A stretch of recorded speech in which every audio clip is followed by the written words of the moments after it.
Mutiara Pagi Pro 1.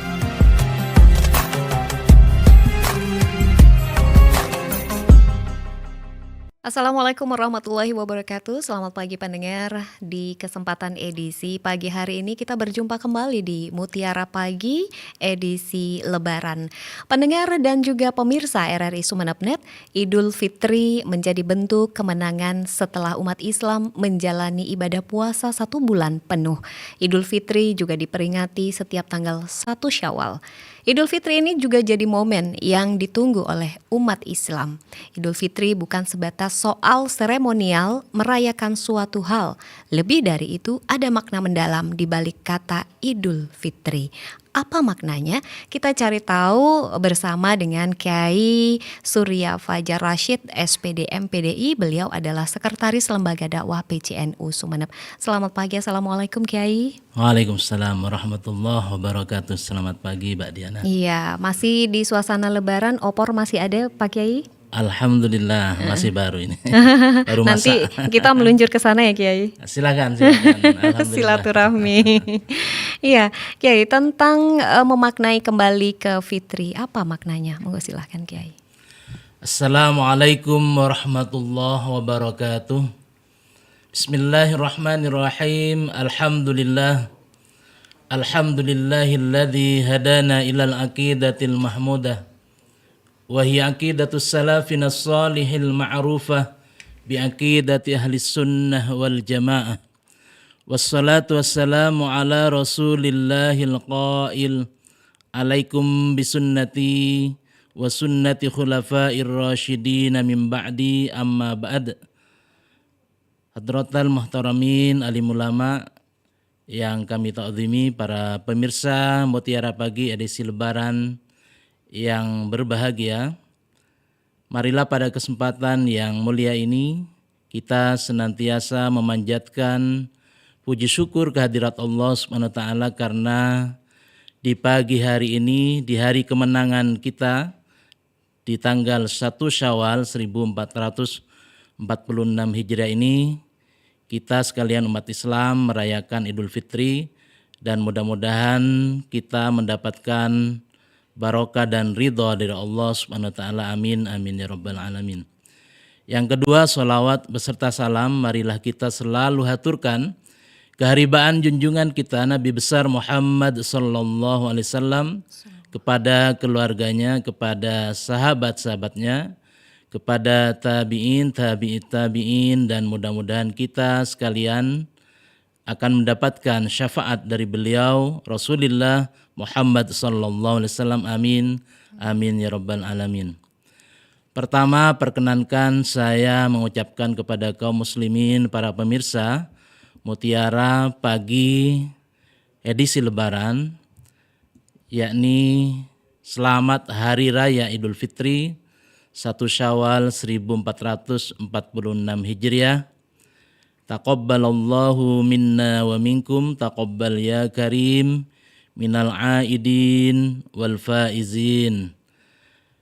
Para pemirsa yang berbahagia, dengan kita merayakan hari kemenangan kita, tadi kita menyampaikan bahwa minal aidin wal faizin. Kita berharap kepada Allah dari apa yang kita lakukan, ibadah puasa selama 1 bulan penuh, kita menjadi hamba-hamba Allah yang termasuk golongan minal aidin, yakni hamba-hamba Allah yang kembali fitrah, kembali suci. Wal faizin, dan menjadi hamba-hamba Allah yang menang, dalam artian selama 1 bulan penuh kita dilatih untuk pengendalian diri kita melawan hawa nafsu kita. Maka ketika sudah 1 Syawal kita dinyatakan sebagai pemenang. Oleh karenanya, memaknai Idul Fitri ini, para pemirsa yang berbahagia, bahwa apa yang kita lakukan selama bulan Ramadan sesuai yang disampaikan oleh Nabi, bahwa man shoma Ramadhana imanan wa ihtisaban ghufira lahu ma taqaddama min dzambi.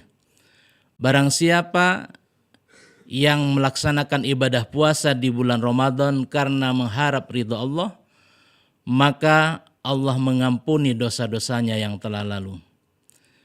Dan di hadis lain, man qama ramadhana imanan wa ihtisaban ghufira lahu ma taqaddama min dzambi. Barang siapa yang menghidupkan malam-malam di bulan Ramadan, maka Allah akan menghapus dosa-dosanya. Oleh karenanya, dua hal yang disampaikan oleh Nabi dengan puasa selama 1 bulan penuh ini, Mbak Diana, ini menjadikan pelebur dosa-dosa kita. Termasuk apa yang kita lakukan menghidupkan malam-malam bulan Ramadan, baik itu dengan sholat tarawih, dengan tadarus Al-Quran, dengan iktikaf di masjid, apalagi di hari-hari 21 sampai akhir Ramadan, di situ kita mengharapkan mendapatkan barokah dari malam Lailatul Qadar. Dan inilah yang kemudian menjadikan kita seluruh dosa-dosa kita diampuni oleh Allah Subhanahu wa taala. Ini makna fitrah bahwa ketika kita keluar dari bulan Ramadan, kita suci kembali seperti bayi yang baru lahir. Oleh karenanya, maka bagaimana cara menjaga kesucian kita, bahwa di dalam kita menjaga kesucian kefitrahan kita, yang di dalam hal ini Sunan Kalijogo itu mentradisikan pada saat itu dengan membuat ketupat kalau hari raya. Dan ini ternyata punya makna filosofi yang luar biasa, bahwa ketupat yang dibuat itu yang di dalamnya adalah beras itu menunjukkan adalah nafsu duniawi. Kemudian dibungkus dengan janur, yang sebenarnya itu dari bahasa Arab, ja'anur, datang cahaya. Jadi cahaya yang meliputi nafsu kita sebelumnya adalah lebih cenderung kepada duniawi. Dengan kita puasa di bulan Ramadan, dengan menghidupkan malam-malam bulan Ramadan dengan ibadah kepada Allah, maka kemudian menjadikan cahaya kepada kita yang meliputi dan mampu mengendalikan hawa nafsu kita yang selama ini lebih cenderung kepada keduniaan. Oleh karenanya kemudian kupat, kata bahasa orang Jawa mengatakan ketupat itu kupat. Itu adalah mengaku lepat. Artinya ngaku bahwa di kita itu banyak kesalahan, banyak dosa kepada Allah. Kemudian dari ketupat itu juga kupat itu dari bahasa Jawa itu adalah laku yang 4 untuk menjaga kefitrian kita, kesucian kita di hari raya Idul Fitri ini adalah ada 4 hal yang harus dilakukan yang dikatakan dengan laku papat itu.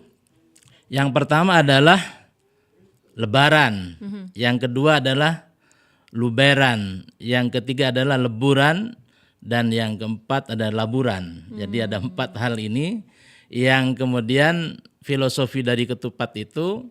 Yang pertama adalah lebaran, bahwa kita sudah selesai lebar dari melaksanakan ibadah puasa. Bagaimana semangat ibadah puasa itu tetap kita jaga ketika di hari raya Idul Fitri ini. Misalnya ketika kita paham bahwa puasa itu adalah melatih kita menjadi orang jujur, bagaimana kita tetap selama 1 tahun ke depan dan selanjutnya kita tetap bisa menjaga kejujuran kita.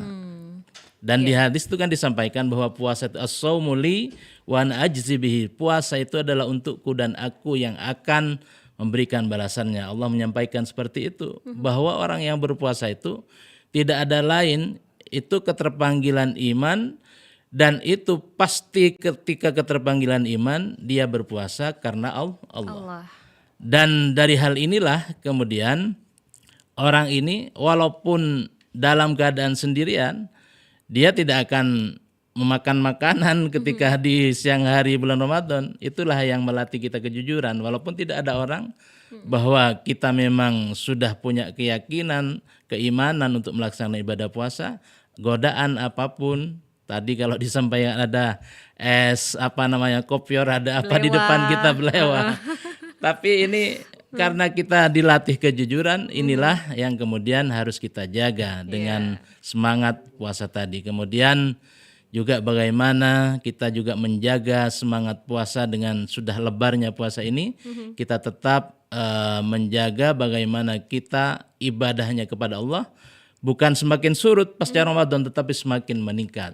Itu yang dimaksud dengan lebaran. Kemudian yang kedua ada luber ya. Luberan itu kan Duit. bukan ya artinya luber itu kan melimpah. Kita kalau punya rezeki yang melimpah, maka jangan lupa bersedekah. Oh, iya. Ini menjaga kefitrian kita, kesucian kita bahwa dengan sedekah itu dengan membantu orang lain, dengan memberikan kebahagiaan orang lain, itu yang kemudian Allah menjadi bangga. Ketika Nabi Musa itu menyatakan kepada Allah, "Ya Allah, aku sudah melakukan ibadah kepada Engkau.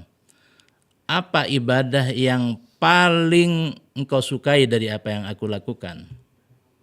Kemudian Allah menjawab, apakah sholat, kata Nabi Musa, apakah sholatku, apakah zakatku, atau ibadah-ibadah yang lain? Allah menyatakan, tidak ada yang aku lebih sukai, kata Allah, selain engkau bisa memberikan kebahagiaan orang lain. Karena sholatmu adalah untuk dirimu sendiri, untuk mencegah dari kekejian dan kemungkaran. Puasamu untuk dirimu sendiri, untuk bisa menahan hawa nafsu. Tetapi ketika kita memberikan kebahagiaan kepada orang lain, bukan hanya untuk diri kita, tapi juga memberikan manfaat kepada orang lain. Oleh karenanya, luber ini maksudnya kita perbanyak sedekah. Ini juga setelah Idul Fitri kita biasakan, kita dawamkan, tidak hanya di bulan puasa kita dermawan, tetapi bagaimana kelanjutan pasca Ramadan kita semakin malah semakin meningkat. Kemudian yang ketiga itu adalah luberan. Luber itu adalah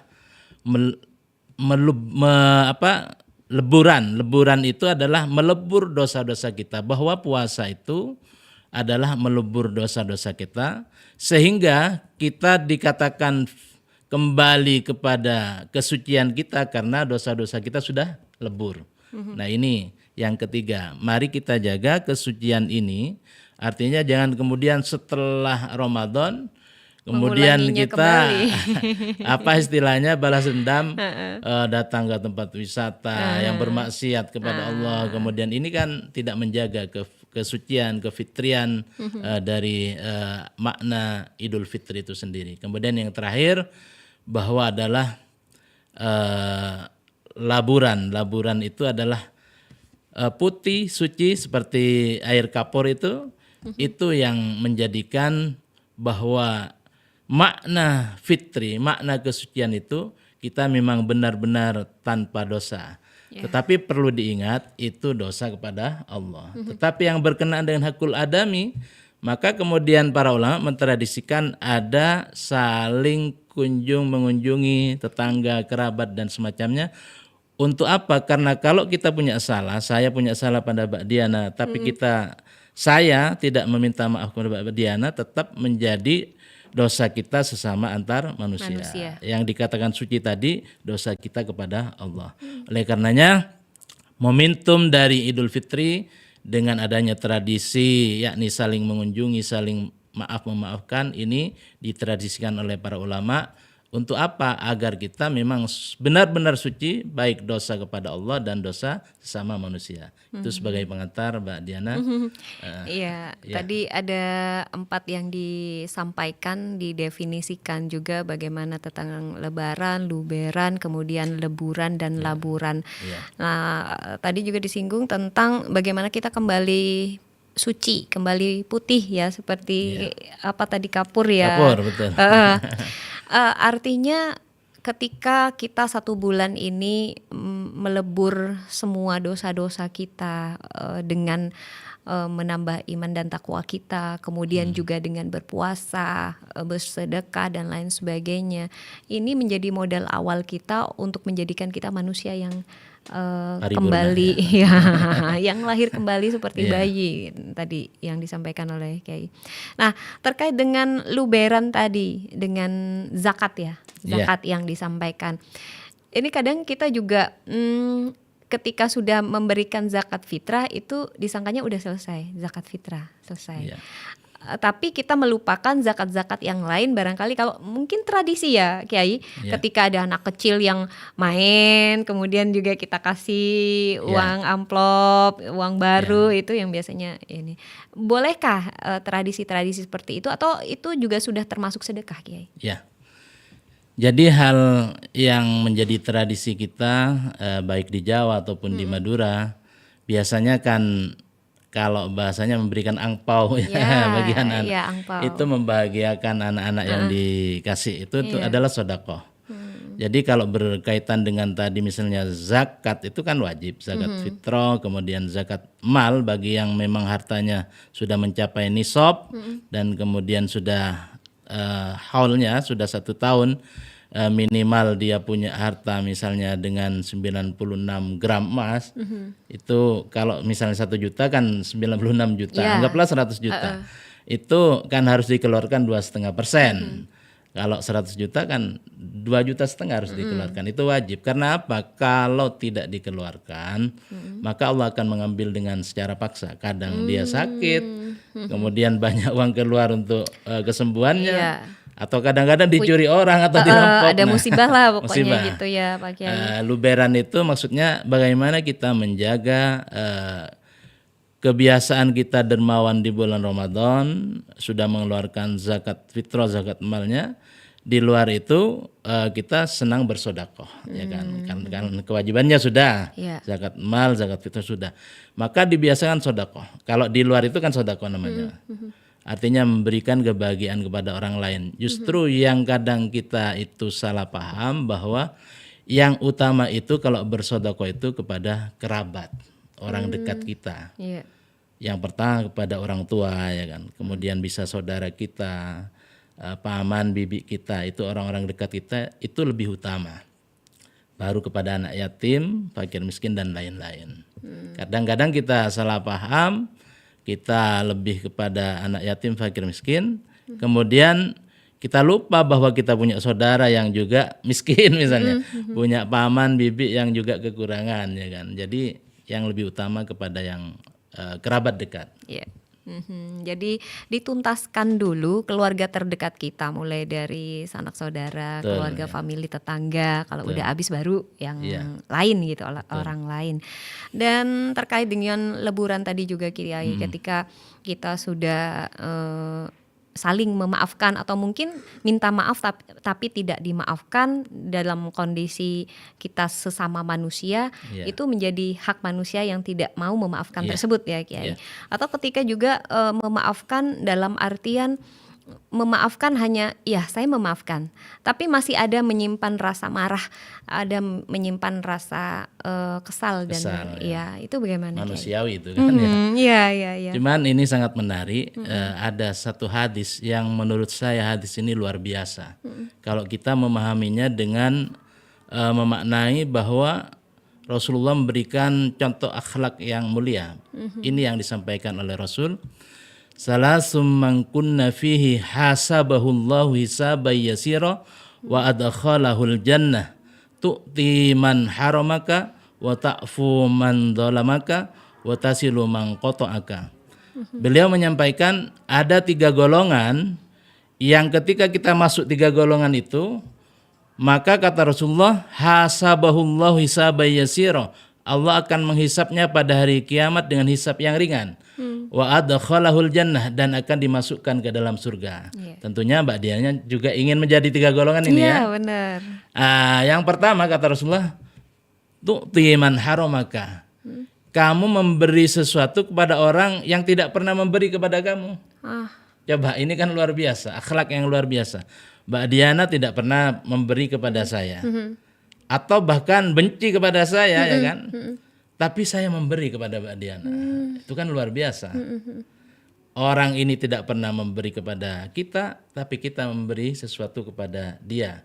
Bahkan yang diberikan sesuatu yang membahagiakan kepada Mbak Diana misalnya. Nah, ini kan sudah di luar mainstream. Biasanya kalau Mbak Diana tidak pernah memberi kepada saya, Bales nggak saya memberi tidak. Wah, gitu. apa beri ke Diana? Iya. Diana tak pernah beri kasih kok. Betul. Nah, Tapi Diana kalau ini, kita iya. membalasnya dengan kebaikan itu beda ininya ya. Oke. Kalau misalnya memberikan tapi dalam artian bukan materi, tapi pertolongan atau mungkin juga sesuatu hal yang baik, Ya, itu sama. Artinya misalnya Mbak Diana benci kepada saya atau bermusuhan. Tapi kita ternyata suatu saat Mbak Diana butuh difasilitasi kita berkenaan dengan tenaga dan pemikiran kita bantu. Itu sama saja. Artinya tu'ti man haramaka, memberi sesuatu kepada orang yang tidak pernah memberi kepada kita. Itu yang pertama kata Rasulullah. Golongan yang kedua kata Rasulullah, wa ta'fu amman dzalamaka, kita memberi maaf lebih awal kepada orang yang zalim kepada kita. Coba bayangkan, biasanya orang itu yang bersalah atau yang zalim yang meminta maaf kepada kita. Tapi hati kita sebelum misalnya Mbak Diana zalim kepada saya, sebelum Mbak Diana minta maaf, hati saya sudah memaafkan. Ikhlas. Ini kan gitu. sulit kan hal semacam ini. Ini luar biasa. Hadis Rasulullah mengajarkan kepada kita bahwa memaafkan itu lebih utama daripada meminta maaf, ya kan? Jadi kita walaupun posisi kita ada pada posisi benar, artinya kita yang tidak salah, Mbak Diana yang zalim kepada saya, tapi hati saya sudah maafkan kesalahan Mbak Diana kepada Mbak Diana. Artinya sebelum Mbak Diana minta maaf kepada saya, hati saya sudah istilahnya plong, tidak dendam dan memaafkan. Nah, ini luar biasa. Yang ketiga kata Rasulullah, yang akan dihisab dengan ringan dan akan dimasukkan ke dalam surga, wa tasilu man qata'aka, menyambung silaturahim lebih awal kepada orang yang memutus silaturahim. Yang memutus silaturahim bukan kita. Misalnya saya bermusuhan dengan Mbak Diana, yang memutus lebih awal Mbak Diana. Mbak Diana, apa istilahnya bersama Tuna? Saya nggak engkau tak amain naga kayak Surya. Ambu kendio gitu. Kendia. Di garis gitu Di ya. garis. Yang mutus silaturahim Mbak Diana. Tapi saya dengan makna puasa tadi, menahan hawa nafsu kita, membuang keegoan kita, sehingga kemudian kita tidak gengsi lagi menyambung silaturahim. Biasanya kan gengsi kan, uang posisi kita di posisi benar. Mbak Diana yang memutus silaturahim, tapi dengan hati yang luar biasa, maka kita yang datang menyambung silaturahim. Kadang-kadang justru sungkan Mbak Diana karena yang bersalah Mbak Diana kan yang memutus. Malu sendiri. Malu sendiri. Nah, ini yang saya sampaikan bahwa hadis ini luar biasa, tapi gampang diucapkan dan sulit prakteknya. Iya. Ilmu sabar itu seluas samudra ya, Betul. nggak ada ujungnya. Kemudian juga seperti disampaikan malu sendiri. Kadang kalau misalnya udah kita memulai dengan meminta maaf duluan, tapi tetap saja begitu Kiai, dan malah merasanya kayak semisal, nah tuh kan minta maaf berarti dia salah gitu. Itu gimana Kiai? Jadi begini, kewajiban kita memang kita meminta maaf ya kan. Terkadang orang yang dimintai maaf kadang-kadang tidak memaafkan ya. Yang penting kita sudah melakukan hal itu. Ini ada sebuah kisah yang luar biasa yang ketika Rasulullah itu bersama para sahabat, kemudian Rasulullah ini beliau menangis dan dalam waktu yang tidak lama tersenyum. Kan sahabat kan bertanya-tanya loh, kok Rasulullah langsung barusan perubahannya gitu? menangis dan berubah bersenyum. Nah kemudian bertanya Umar bin Khattab, ya Rasulullah, apa yang terjadi? Engkau tadi menangis, tapi dalam waktu yang singkat tersenyum. Rasulullah menyampaikan bahwa malaikat Jibril datang kepadaku. Beliau menyampaikan, wahai Muhammad, ada 2 orang hamba Allah yang sujud di hadapan Allah. Yang satu menyampaikan, ya Allah, aku meminta hakku kepada orang di sebelahku ini karena dia sudah merampas hakku. Saya minta keadilan. Kemudian ketika Allah menanyakan kepada orang yang di sebelahnya itu, ternyata tidak ada kebaikan sama sekali yang bisa diberikan kepada orang yang menuntut tadi. Ya. Jadi orang ini terlalu banyak dosanya, tidak punya kebaikan. Kan kalau punya kebaikan, kebaikan itu kan diberikan kepada orang tersebut. Maka kemudian Allah menyampaikan tidak ada kebaikan sekalipun yang bisa diberikan kepadamu. Maka kamu hendaklah menengadahkan kepalamu ke atas. Orang yang sujud tadi yang minta haknya kepada orang sebelahnya karena pernah dizalimi waktu di dunia, kemudian dia disuruh oleh Allah untuk melihat ke atas. Sujud, dari sujud itu dia melihat bahwa ternyata Allah memberikan menampakkan surga kepada orang tersebut. Yang di situ surga itu bertahtakan emas, perak dan juga permata-permata. Ya Allah, istana yang begitu indah itu untuk nabi yang mana? Untuk syuhada yang mana? Untuk orang solihin yang mana? Maka kemudian Allah menyampaikan, kamu pun bahwa surga yang kamu lihat itu adalah untuk orang yang bisa membayarnya. Kemudian siapa yang bisa membayarnya? Apakah para nabi, para solihin? Kata orang ini. Kamu pun bisa, kata Allah. Terus bagaimana caraku untuk membayar? Maka maafkanlah orang yang ada di sebelah kamu. Kemudian dia menyampaikan, ya Allah, aku tidak akan lagi menuntut hakku dan aku memaafkan temanku dan aku memohon kepada Engkau agar aku bisa masuk ke dalam surgamu. Maka tariklah tangan temanmu itu, ajaklah masuk ke surga. Itu kan luar biasa. Artinya apa?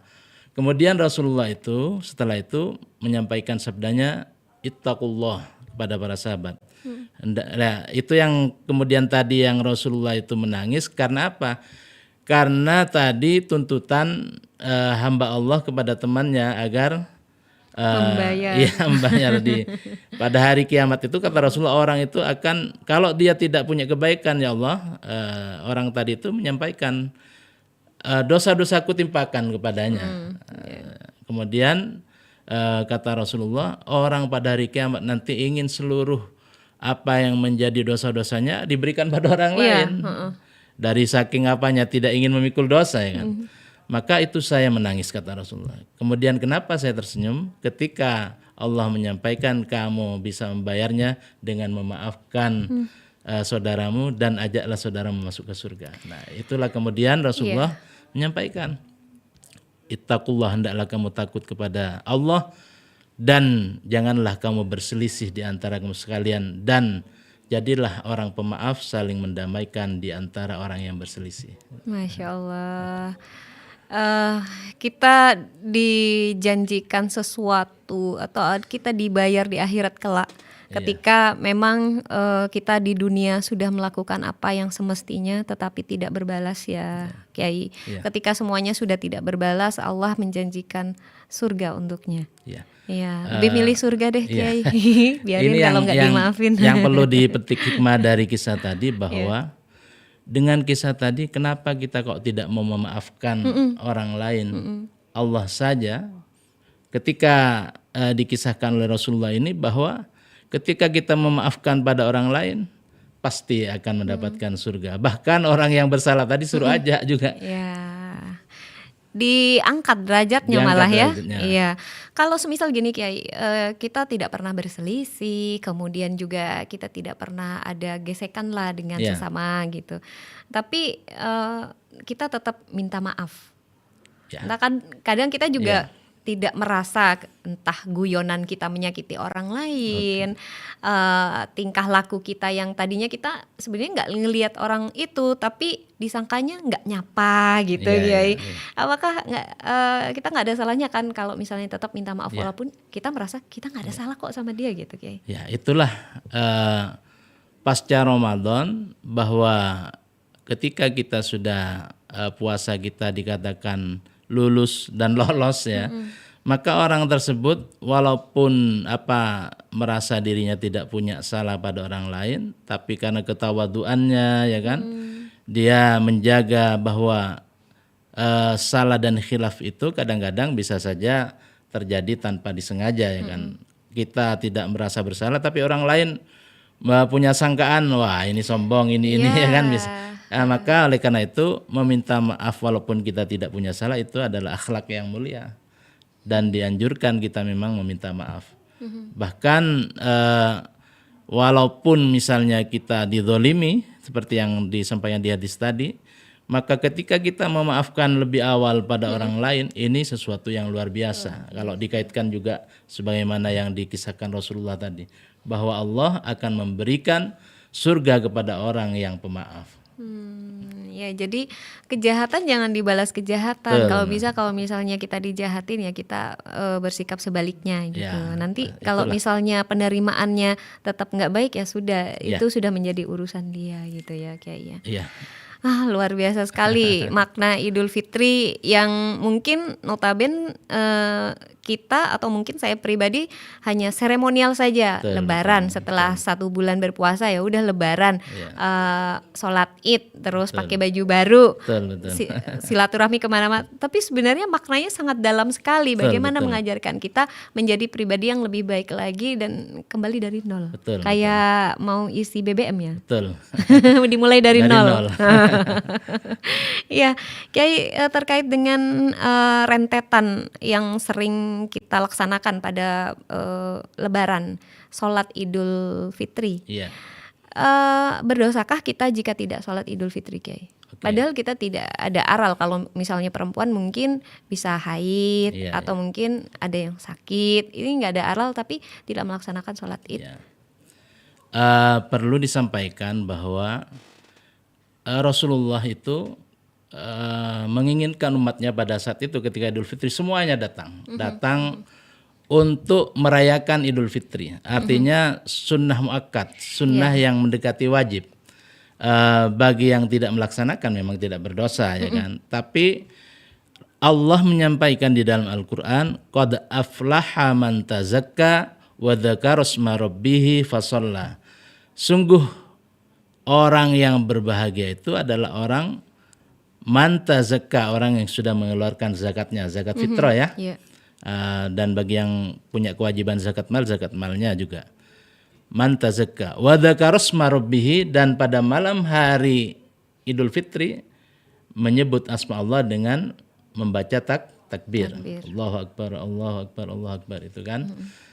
La ilaha illallah Allahu akbar itu adalah merupakan wa dzakara isma rabbih, kemudian fasalla, dan dia melaksanakan sholat Idul Fitri. Jadi itu 3 rangkaian, mengeluarkan zakat, kemudian takbir di malam Idul Fitri, dan di pagi harinya adalah sholat Idul Fitri. Walaupun tidak wajib, bukan fardu ain, tetapi Allah menyampaikan orang yang akan mencapai kebahagiaan yang sempurna, dia merasakan bahwa menjadi minal aidin wal faizin yang sebenarnya, itu dilakukan semua. Mulai dari mengeluarkan zakatnya, di malam harinya membaca takbir, kemudian di pagi harinya melaksanakan sholat Idul Fitri.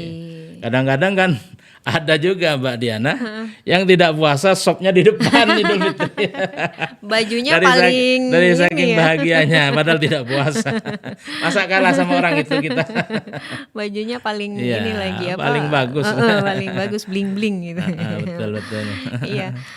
Mungkin ini juga Kiai, ketika tadi disampaikan juga kenapa terjadi pada seseorang ketika mendengar kayak takbir Allahu Akbar kayak gitu ya. Kemudian juga ada juga ketika mendengar ketika mungkin umroh atau haji, labbaik Allahumma labbaik. Hati tersentuh gitu. Iya, dan nangis tanpa kita tahu.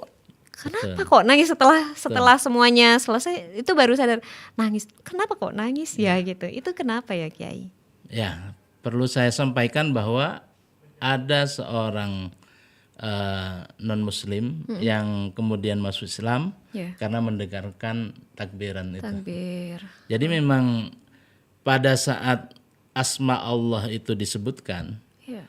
bagi orang-orang yang sudah mendapatkan keimanan, ya kan, dapatkan hidayah walaupun non muslim, kemudian pada titik itu dia kemudian mendapatkan hidayah, dia tersentuh. Kemudian ternyata dengan takbir tadi yang dibaca, Allahu Akbar, Allahu Akbar, Allahu Akbar, La ilaha illallah, Allahu Akbar, Allahu Akbar, walillahil hamd. Dia tersentuh. Kemudian ternyata menjadikan penyebab dia masuk Islam. Memang dari lafaz Allah itu, kalau memang benar-benar ada keimanan di dalamnya akan tersentuh. Labbaik Allahumma labbaik itu kan menyebut asma Allah juga. Makanya di dalam Al-Qur'an disampaikan ciri-ciri orang yang beriman itu, A'udzubillahi minasyaitonirrajim. Innamal mu'minuna alladzina idza dzukirallahu wajilat qulubuhum wa idza tuliyat 'alaihim ayatuhu zadathum imana wa 'ala rabbihim yatawakkalun. Yang pertama ciri orang yang beriman, innamal mu'minuna idza dzukirallahu wajilat qulubuhum. Ketika disebut asma Allah, hatinya bergetar. Nah, itu ciri orang beriman. Makanya tadi dia masuk Islam karena tersentuh dengan takbiran, dengan asma Allah. Karena orang yang beriman pasti nyambung, ada getaran di dalam hatinya. Iya. Kayak ada ya, Tersentuh magnet ya, ada gitu magnet. ya. Sehingga kemudian kita menangis tanpa terasa, ya kan? Karena mendengarkan takbiran, mendengarkan labbaik Allahumma labbaik. Karena kita bagi orang yang melaksanakan ibadah haji atau umroh, dia itu merasa bahwa saya dipanggil oleh Allah. Itu yang kemudian menangis. Iya, benar-benar. Kayak kita merasa kecil tapi Iya, kita di hadapan dipanggil Allah, oh betul. gitu, nggak percaya gitu, Iya. Kiai. Oke, barangkali yang terakhir ini Kiai, tentang bagaimana kita memaknai Idul Fitri agar tidak hanya sekedar tradisi, culture atau budaya, kemudian juga seremonial semata. Silakan Kiai. Para pemirsa Mutiara Pagi edisi Lebaran yang berbahagia, marilah pasca Ramadan ini kita menjaga kesucian kita, kefitrian kita dengan tetap mendekatkan diri kepada Allah Subhanahu wa taala.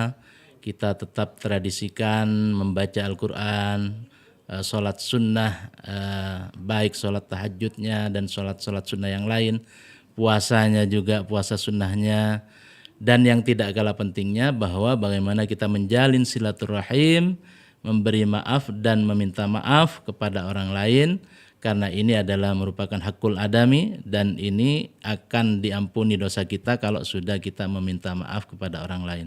Mari kita jaga kesucian ini, kefitrian ini dengan tidak lagi bermaksiat kepada Allah Subhanahu wa taala. Terima kasih. Baik, terima kasih Kiai. Pendengar dan juga pemirsa RRI Sumeneb.net, memaknai kembali ke Fitri dalam Idul Fitri berarti kembali kepada sifat bawaan manusia yang suci dan bersih. Fitrah juga dimaknai sebagai kemurnian, kesucian dan asal manusia. Semoga di hari yang fitri ini kita seperti bayi yang baru dilahirkan dengan mulai menorehkan kembali tinta kebaikan dan menjadi lebih baik dari sebelumnya, baik secara sosial maupun juga secara spiritual. Terima kasih Kiai Surya Fajar Rashid, SPD MPDI, Sekretaris Lembaga Dakwah PCNU Sumeneb. Terima kasih sudah bersama kami di Mutiara Pagi edisi Lebaran kali ini. Saya Diana dan juga Kiai Surya undur diri. Wassalamualaikum warahmatullahi wabarakatuh. Waalaikumsalam warahmatullahi wabarakatuh.